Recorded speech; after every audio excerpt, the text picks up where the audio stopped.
Just for example, I'm thinking of forming a Sdn Bhd just to collect rental, and I was talking to my tax consultant, assuming a rental collection is about 100,000 a month, and she said you better budget at least 1.5 to 2% just for GST compliance. So the compliance cost on company just for GST is also going to go up. All right, and eventually you have to pass it down to your tenants. Your tenants will then increase the prices of their goods and services. So eventually there is going to be a knockdown effect. Now, the other thing a lot of people are speculating, is there going to be GST on petrol? Okay, some people say yes, some ministers say no, some people are just keeping quiet. Now, if it does happen, then again, there's going to be a knockdown effect. So let's wait and see. And I think at the end of the day, it's best to be prepared for the worst. Okay, and just get yourself prepared. And if you want to buy anything, it's still advisable to buy before. Because in fact, actually, you never know. If the market is going to be very quiet for 4 to 6 months after GST, they could be buying opportunities. Okay, again, depends on how you look at it. Chris? First and foremost, if you talk about GST, the idea is that we know that residential is exempted from GST, and then the commercial property are not exempted, or anything non-residential is not exempted. I think the first clarification I'm expecting the government to make probably in Q4 this year would be for just to say that whether residential should be exempted or zero rated.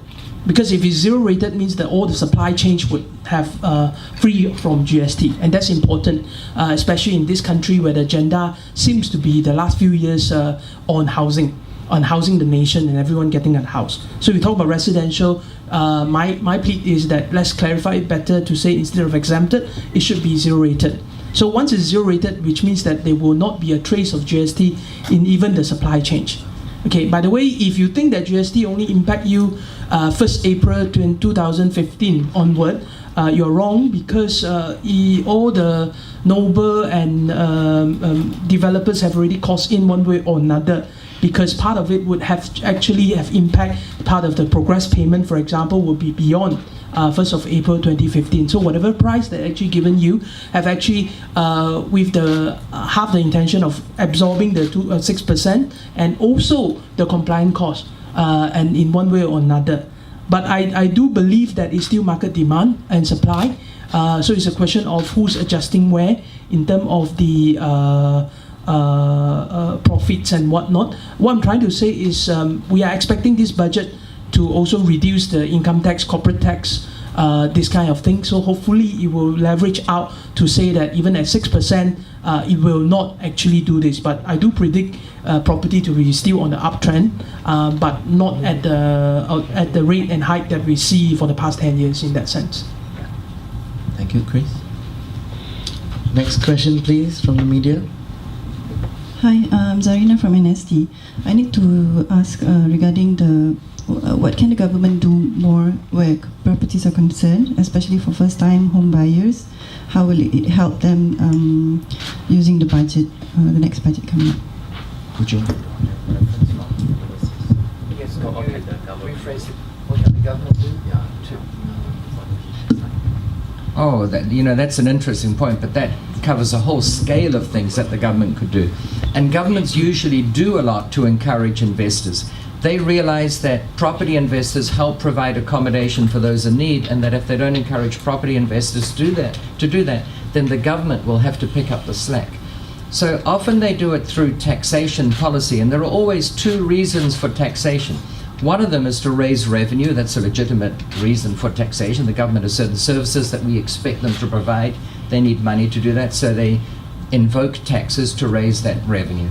The second reason for taxation policy is to shape social policies and social functions. For instance, in most countries, the taxes on cigarettes and alcohol is far higher than it is on other goods as a way of trying to reduce consumption. So many countries offer incentives that are sort of hidden as tax rules to encourage investing in property. Most countries, and I understand Malaysia is a bit of an exception here, but that goes a part of the way to answering your question. This is something they could invoke. Most countries offer a depreciation allowance on property.